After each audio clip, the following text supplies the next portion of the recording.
சொல்லி நன்மையை செய்தால் உலகம் உன்னிடம் மயங்கும். நிலை உயரும் போது பணிவு கொண்டால் உயிர்கள் உன்னை வணங்கும்.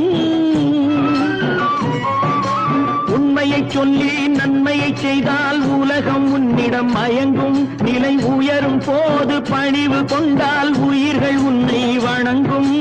உண்மை என்பது அன்பாகும், பெரும் பணிவு என்பதும் பண்பாகும்.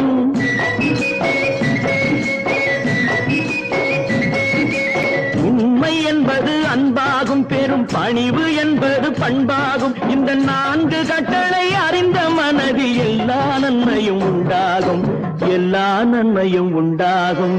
6 மனமே 6, அந்த ஆண்டவன் கட்டளை 6. 6 மனமே 6, அந்த ஆண்டவன் கட்டளை 6.